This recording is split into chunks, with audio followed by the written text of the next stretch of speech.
So I am doing part two of the story of Naaman. And if you want to get a recap, just listen to part one. Um, I left off here where Elisha tells the king to send Naaman to him. And and then his words are here in verses 8. He says, "Let him come now to me, and he shall know that there is a prophet in Israel." Um, so, verse 9. And Naaman came with his horses and with his chariot and stood at the door of the house of Elisha. And Elisha sent a messenger to him, saying, "Go, and you shall wash 7 times in the Jordan, and your flesh shall return to you, and you shall be clean." So we kind of get a picture here of, I think we get a little bit of insight into Elisha himself. Um, Elisha had a double portion of the spirit that was in Elijah, of God's spirit. And so when I see this story, I see God is at work because Elisha would, how would he have known not to go out? Because I think this was crucial that Elisha did not go out in front of Naaman in order for Naaman to be healed. And I'll tell you why. So we see Naaman, and Naaman was a great commander. And Naaman, as I mentioned in the beginning, Naaman, it says, for Jehovah had given deliverance to Syria by him. So who raised Naaman up and made him great? It was God himself.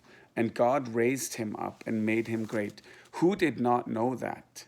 Naaman. Naaman did not know that it was God who raised him up and made him great. He thought he was great in himself, and that's pride. We pride is such an issue in the human, in the whole human race. Men and women alike, that's pride is what caused Satan to stumble and to fall. And here we see pride at its best. Well, let's just see what happens. Verses 10. Yeah, so the other thing I was just going to say is, with Elisha staying where he was, it just shows that God was in this because, anybody normal or anybody who's kind of not really filled with the Spirit of God, or not, maybe not even as much, would have come out of their house to see such a commander who, anybody would have come out to see him. It's like the king, the second in command of a country comes out to this poor country somewhere and stands outside the door and says, like, I'm, like, they would know you're coming, you're this man, don't you know who I am? And you want to give him respect and come out. But in this story it didn't happen that way. It said Elisha sent the messenger to him. So, "Go wash, you shall wash 7 times in the Jordan, and your flesh shall return to you, and you shall be clean." So you can just imagine Elisha sitting there, and his servant Gehazi is just there, and he says, "Go tell him this," and he goes back to whatever he's doing. Might have been reading, might have been sitting and resting, whatever he was doing. He just sent his servant out, and his servant went out and told him this, and probably closed the door, and that was it. And so Naaman, he's sitting outside with his big entourage that probably came with him.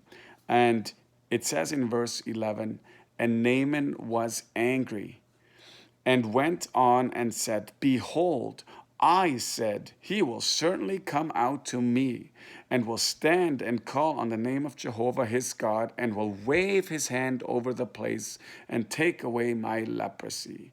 You know, so he had it all figured out how the prophet of God was going to heal him. He had thought it was going to be a big show, something very spectacular, because he was such an important man and deserved to be healed.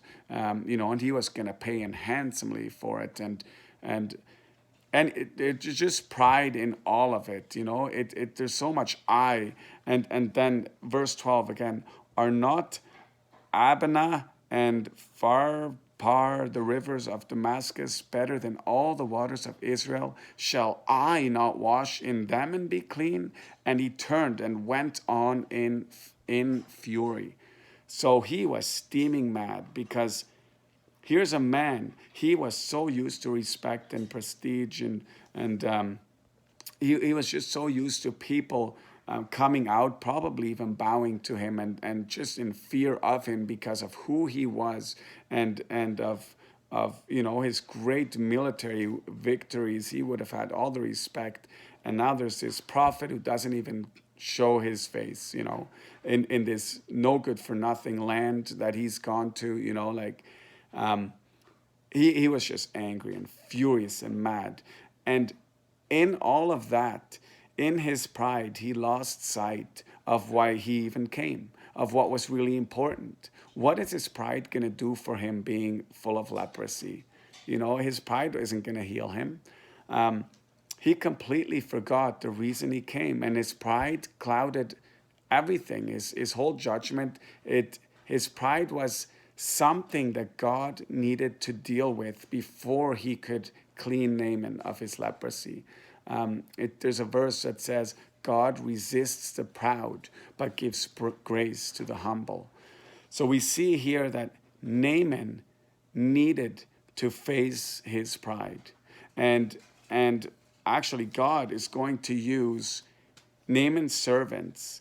And I put myself in the place of his servants because Naaman is furious and angry. He's a man of war. At the twitch of his wrist, would you want to approach Naaman right now in his fury and in his anger?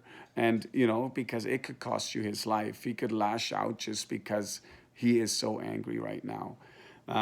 So yeah, these servants, they have a lot of guts and probably a lot of love and respect for him to actually come and approach him in this. And sometimes it's very hard to approach.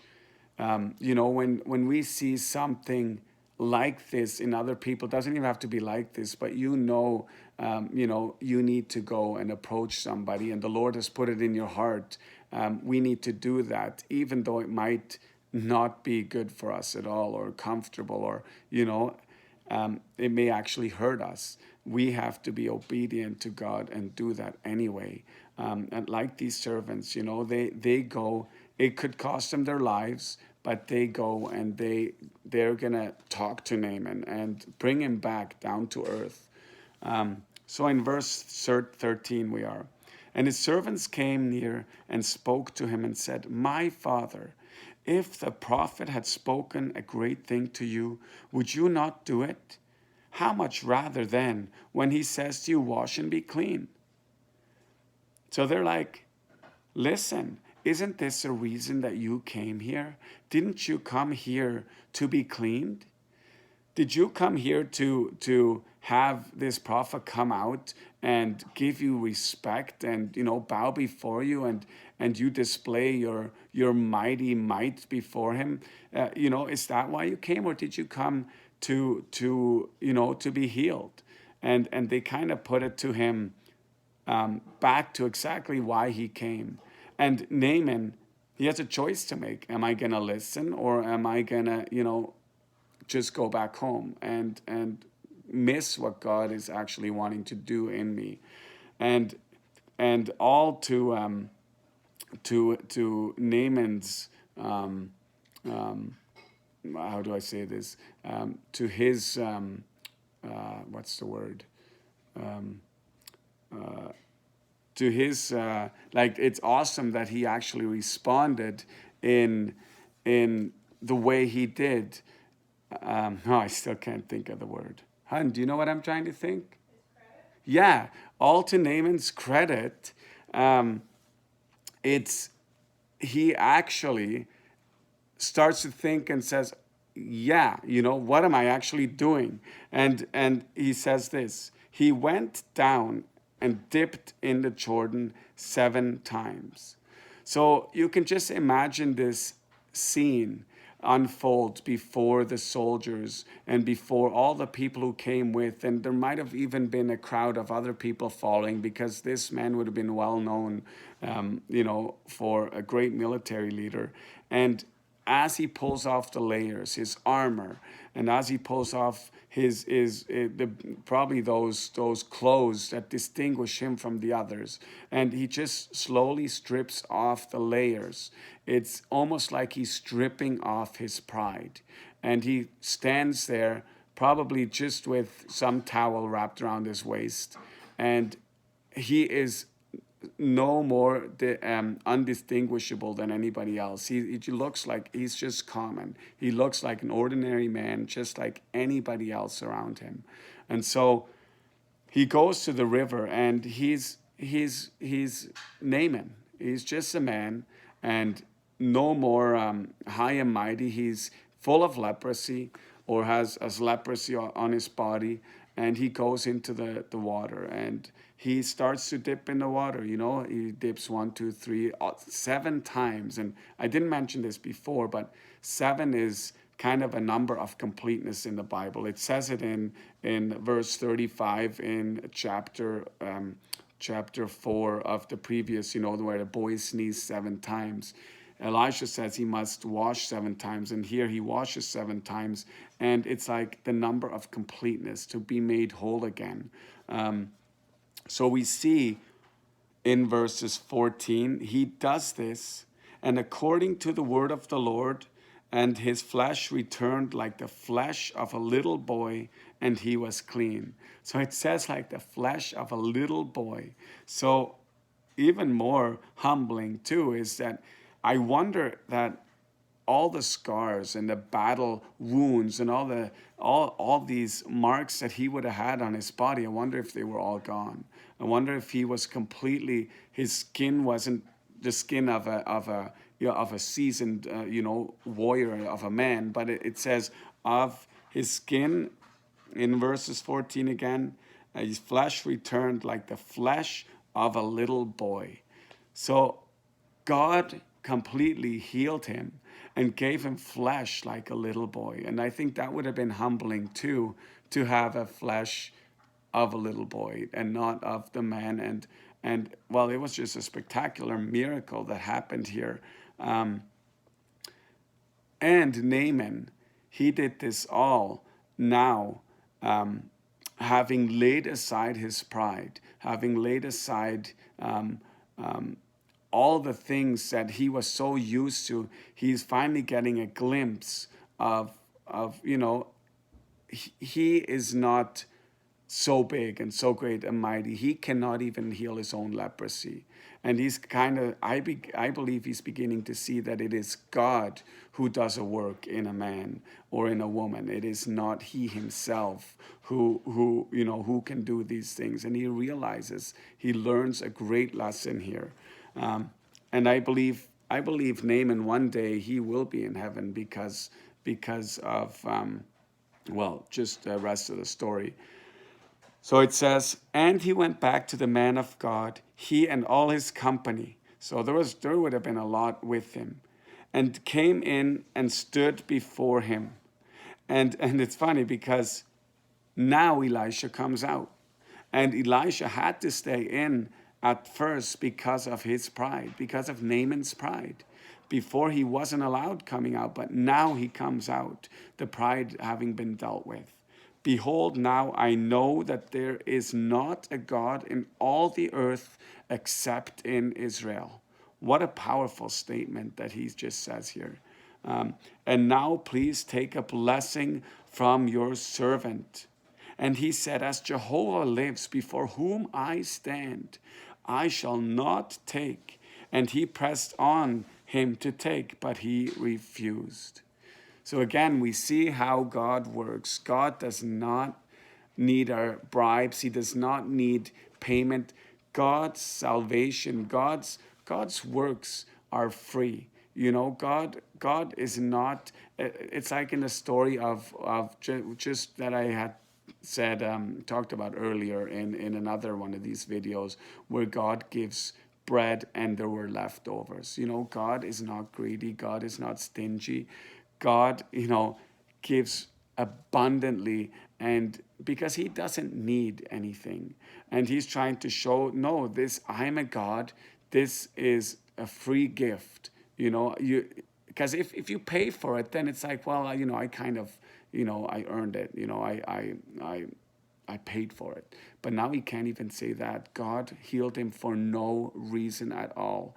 It just took faith of him going to the river and actually dipping in it. You know, there's usually a God part and a man part. You know, like in the story of the soup, they had to pour it out for it. You know, he said, go and pour it out. And then the other, in the loaves, they had to set it out, the bread, before the men, and then God would multiply it. Here he had to go dip in the water 7 times, and then he would be cleaned. So God tells us, do this, and then when we do that in faith, he actually works wondrously in our lives. So anyways, this video is getting a little long, so I will end it here and continue some other time. Thanks for watching. Bye.